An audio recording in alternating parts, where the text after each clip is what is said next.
name is Elena Tompkins, and last 4th of July my brother told his poker buddies I probably typed up deployment orders or something at the airbase, while 2 days earlier I'd personally briefed the Secretary of Defense on our new air superiority protocols. The disconnect would have been hilarious if it hadn't been so perfectly predictable.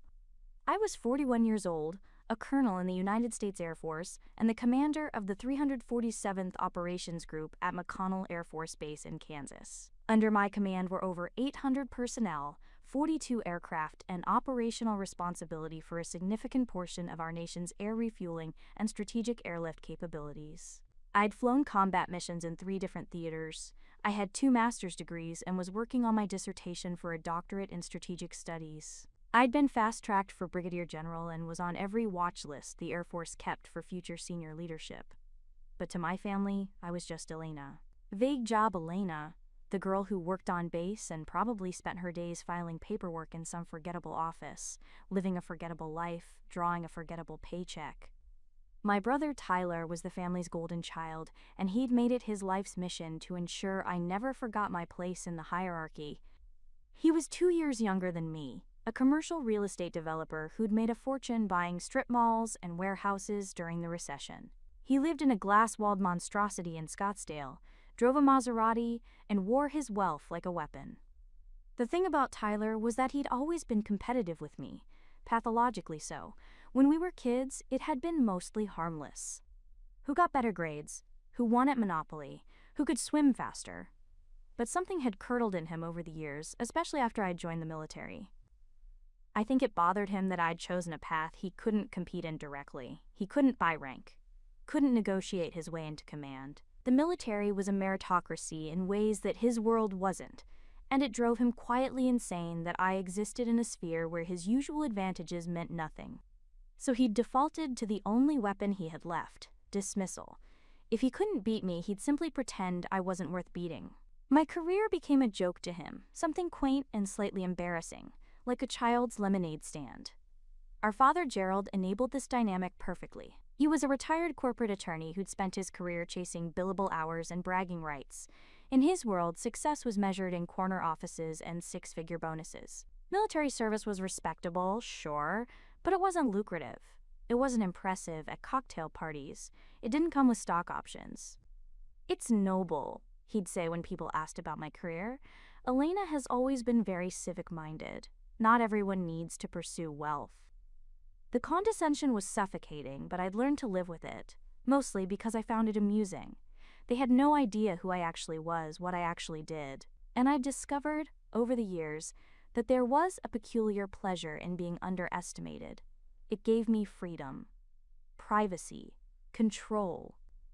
In the intelligence world, we called it gray man theory, the art of being forgettable, unremarkable, beneath notice.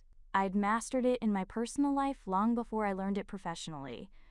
The summer of the incident had been particularly grating. Tyler had recently closed a massive deal, something involving a logistics center and a pension fund, and he'd been insufferable about it. Every family phone call, every group text, every gathering had become an opportunity for him to hold court about his brilliance. Meanwhile, I'd spent June and July overseeing an operational readiness evaluation that would determine funding and mission assignments for the next 3 years. I'd worked 16-hour days, managed a crisis involving a critical fuel shortage, and personally flown a mission to demonstrate our capabilities to a congressional delegation. It had been exhausting and exhilarating and utterly classified. Which meant that when Tyler asked what I'd been up to, I said, "Oh, the usual, busy at work." "Still doing the same thing?" he'd asked during a video call in mid-July. "Haven't they promoted you or anything?" "Still doing the same thing," I'd confirmed, keeping my face neutral. "Well, at least it's steady employment. Not everyone can be an entrepreneur." He'd said it with a smile, the kind that didn't reach his eyes. Our father had jumped in. "Elena's always been very practical. Reliable, not a risk-taker like you, Tyler." Risk-taker. As if landing a C-17 in a contested airspace wasn't risk-taking. As if commanding combat operations wasn't risk-taking. But sure, buying commercial real estate with other people's money, that was real courage. I'd smiled sweetly. "You're right, Dad. I've always played it safe." The thing about my family was that they'd constructed this entire narrative about who I was, and nothing I said could penetrate it. I'd stopped trying years ago. Instead, I'd learned to play into it, give them what they expected, let them feel superior. It was easier than fighting, and it protected the parts of my life that actually mattered. But by early August, something had shifted in me. Maybe it was exhaustion. Maybe it was frustration. Maybe it was just that I'd reached the point where the joke wasn't funny anymore. My father had called me on August 10th with an invitation I couldn't refuse. "Family picnic," he'd announced, "next Saturday at my place. Your Aunt Beverly is coming, and the Harrisons from the club. Tyler's bringing that girl he's been seeing. What's her name, Skylar? Anyway, it'll be nice. A real family gathering." "Dad, I'm not sure I can make it. We have..." "Elena, I'm not asking. You're always busy with work. You can take one Saturday off to spend time with your family. Tyler's driving in from Arizona. The least you can do is drive 45 minutes from base." He was right, technically. I could take a Saturday off. I'd been working 7 days a week for 2 months straight. My deputy commander had been begging me to take some personal time. But I knew what these gatherings were like. I'd be the supporting character in Tyler's show, the punchline to jokes about real careers, the cautionary tale about choosing service over success. Still, I heard myself saying, "Okay, I'll be there." Wonderful. "Bring a date if you'd like, though I know that's probably not. Well, just come whenever you can." Not probably not. What, Dad? Not likely I had anyone to bring? Not appropriate given my boring life? I didn't ask. I already knew. The week leading up to the picnic, I had an idea. It wasn't fully formed at first, just a vague notion that it might be time to let my family see a glimpse of reality. Not the full picture. Operational security wouldn't allow that, but enough to shatter their comfortable delusions.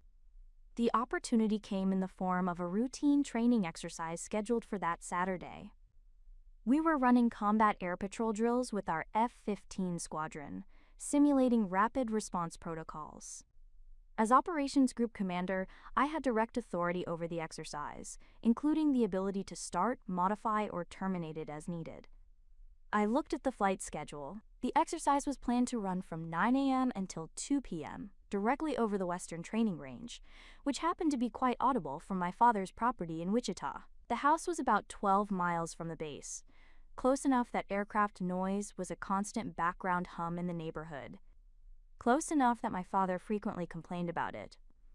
An idea crystallized. It was petty, maybe, definitely theatrical. But after 2 decades of quiet dignity in the face of condescension, I was ready for a little theater. I called my deputy commander, Lieutenant Colonel Harrison. "Sir, I have a somewhat unusual request regarding Saturday's exercise." "Go ahead, Colonel." "I'm going to need direct communication access to the flight lead during the exercise, and I may need to make some real-time adjustments to the schedule." There was a pause. "Is there an operational concern?" "No. Call it a training opportunity for command decision-making under dynamic circumstances." Another pause. Harrison had worked with me long enough to know that when I was being deliberately vague, there was usually a good reason. "Understood. I'll make sure you're patched into the command net. Anything else?" "Just that I'll be off base during the exercise. Mobile communication only." "Copy that. Should I ask why?" "Probably better if you don't." He'd laughed. "Understood, ma'am. I'll set it up." Saturday arrived with perfect weather, clear skies, light wind, the kind of day that made Kansas almost beautiful. I dressed carefully in civilian clothes, jeans, a simple blouse, nothing that suggested rank or authority. I looked exactly like what my family thought I was, a mid-level government employee enjoying a day off. I arrived at my father's house at 11:30 a.m., fashionably late but not so late as to cause comment. The backyard was already full of people. Family, neighbors, my father's country club friends, all arranged in the careful social clusters of suburban gatherings. Tyler was holding court near the grill, wearing expensive casual wear that probably cost more than most people's rent. His girlfriend, Skylar, was laughing at something he'd said, her hand possessive on his arm. "Elena!" My father waved me over. "You made it!" We were beginning to think you'd gotten lost. Just running late, sorry. Well, you're here now. Come say hello to everyone. The next 90 minutes were exactly as excruciating as I'd anticipated.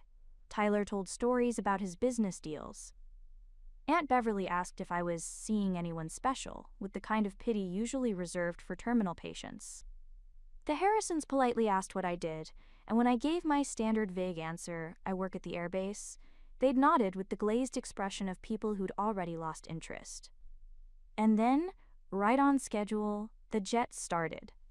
The F-15s were running their patrol routes, engines screaming as they cut across the sky above us. The sound was intense, not deafening, but loud enough that conversations had to pause, loud enough that you couldn't ignore it. My father's face went red almost immediately. "God damn it," he muttered, looking up at the sky. "Every single weekend. You can't have a peaceful afternoon without these things roaring overhead." Tyler grinned. "They're just playing with their expensive toys? You know how the military is. All that equipment, might as well use it." "It's a pointless waste of taxpayers' money," my father yelled, his voice rising over the jet noise. "Flying around here all day long? What are they even doing up there?" Another pass, another bone-rattling roar. This one lower, close enough that I could see the weapon's loadout on the wings. Tyler turned to me, his smile sharpening. "You work there, don't you, sis? At the base?" "I do. I can just imagine how important you are there. Probably can't even take off without you, huh?" He was playing to his audience now, his girlfriend and the Harrisons watching with amused smiles. "Oh wait, I bet you're just a fueler." It was the perfect moment. The absolute perfect moment.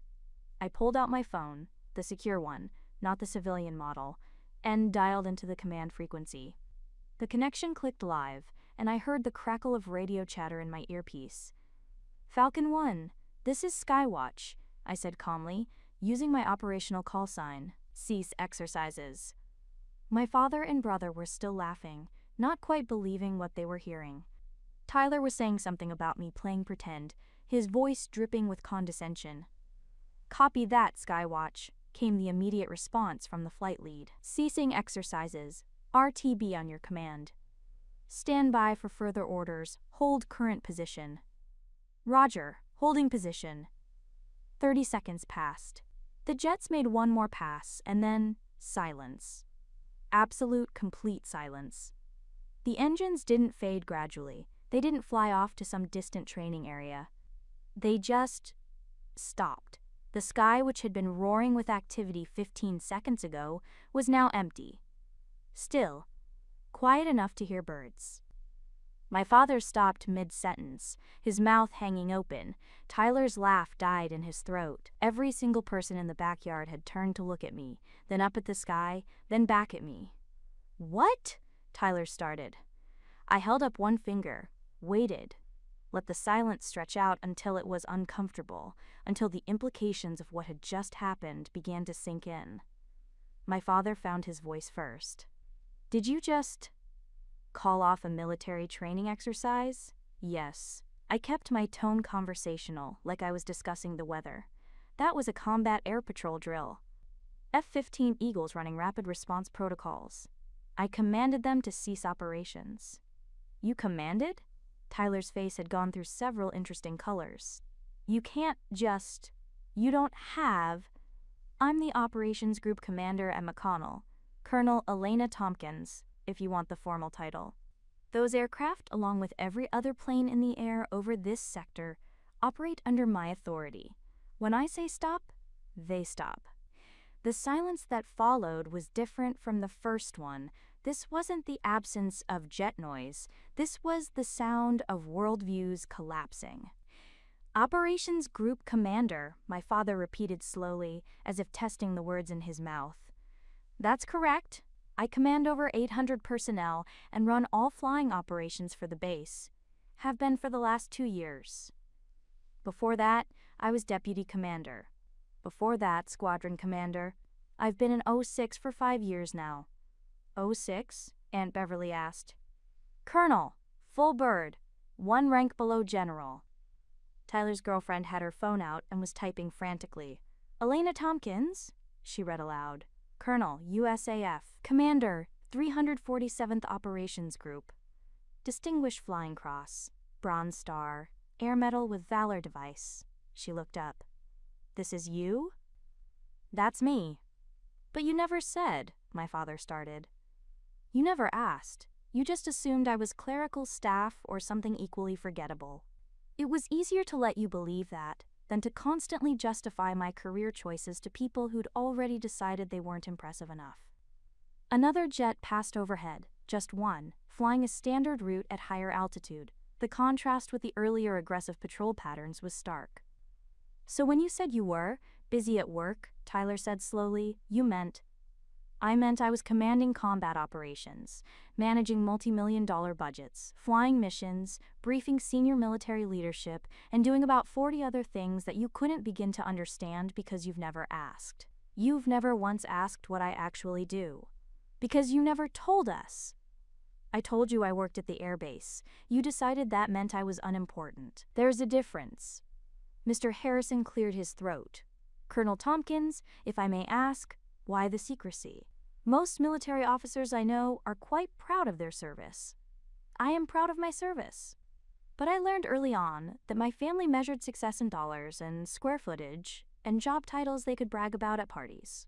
My work didn't fit that rubric, so it became easier to just not engage, to let them think whatever they wanted to think. That's not fair, my father said, but his voice lacked conviction. Isn't it? Tyler just called me a fueler. You've spent 20 years telling people I'm civic-minded in the same tone you'd use to say unemployed. Aunt Beverly sends me job postings for entry-level positions because she thinks I need career help. When exactly was I supposed to feel comfortable sharing my actual accomplishments? The backyard had gone completely still. Every single person was watching us, and I could see the calculations happening on their faces. The recalibration, the reassessment of every interaction they'd ever had with me. Tyler's face had settled on something between shame and fury. So this whole thing, you set this up, you planned this. I did. The exercise was already scheduled, but I made sure I had communication access. And when you called me a fueler, when Dad complained about taxpayer waste, I thought it might be educational to demonstrate exactly what kind of waste we're talking about. Those jets, they're protecting our airspace. The training exercises, they ensure our pilots can respond to threats in minutes instead of hours.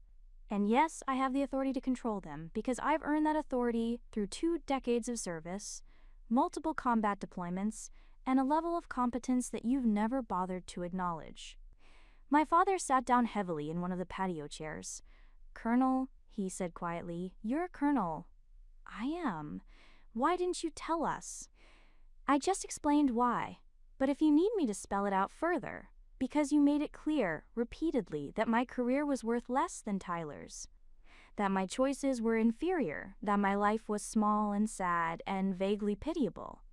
So I stopped trying to make you see otherwise. I let you believe your comfortable fiction, and I went on doing my job, a job, incidentally, that I'm extremely good at. Skylar was still staring at her phone. You briefed the Secretary of Defense last month. I did. And you've flown combat missions in Afghanistan and Iraq. Multiple tours in both theaters, yes. And you're being considered for promotion to general. Quote, that's classified information, actually, but yes, I'm on the list. Tyler made it sound like all the air had been punched out of his lungs. General! Maybe, if the board approves it. But even if they don't, I'm still a colonel, still a commander, still doing work that matters, whether or not it impresses you. I looked around at all of them. My father, my brother, my aunt, the neighbors, everyone who'd spent years treating me like a footnote in my own family's story. I didn't do this to hurt you, I said quietly. I did it because I was tired. Tired of being diminished, tired of playing small, tired of protecting your feelings at the expense of my own dignity. You wanted to know what I do? Now you know.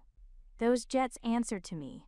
That base operates under my command, and when I call and say stop, they stop. That's who I am, that's who I've been for a long time. You just never bothered to look. My father's hand was shaking as he reached for his drink. Tyler had gone completely pale. Aunt Beverly looked like she might cry. The Harrisons, to their credit, started clapping. Slow at first, then building. "That," Mr. Harrison said, "is the most impressive thing I've seen all year." "Thank you," I said. "No, seriously, I'm a VP at Boeing. I work with military procurement. The level of authority you just demonstrated." He shook his head. "Colonel, it's an honor."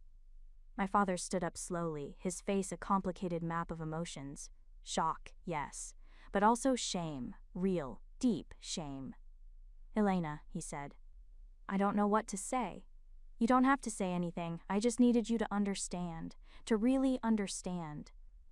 Tyler was still frozen, his expensive watch catching the sunlight, his perfect life story collapsing around him. His girlfriend had moved slightly away, her expression thoughtful, reassessing. "I think," I said calmly, "I'm going to head out. I've got some calls to make. Need to debrief the exercise, write up the after-action report, work stuff." "Elena, wait," my father started. "It's fine, Dad, really. But maybe next time, before you assume you know what someone's life looks like, you could just ask. You might be surprised by the answer." I walked through the backyard, through the side gate, to where my car was parked on the street. Behind me, I could hear the eruption of frantic conversation, the sound of a family trying to process what had just happened. My phone buzzed. A text from Lieutenant Colonel Harrison. "I have no idea what just happened, but that was the cleanest exercise termination I've ever seen. Drinks on me next week. You earned them." I smiled as I started the car. At the family picnic, my father was complaining about the loud roar of fighter jets from a nearby airbase. "A pointless waste of taxpayers' money," he yelled. "Flying around here all day long." "You work there, don't you, sis?" My brother sneered. "I can just imagine how important you are there. Probably can't even take off without you, huh? Oh wait, I bet you're just a fueler." I sighed and made one call. "Falcon 1, this is Skywatch. Cease exercises." My dad and brother laughed, not believing what was happening. 30 seconds later, absolute silence fell in the sky. Dad and brother around me too. Tyler's expensive watch caught the light as his hand dropped to his side, forgotten. My father's face had drained of color, his mouth opening and closing wordlessly. All around us, 15 people stood frozen, their eyes moving between me and the impossibly silent sky, watching as the foundation of their assumptions cracked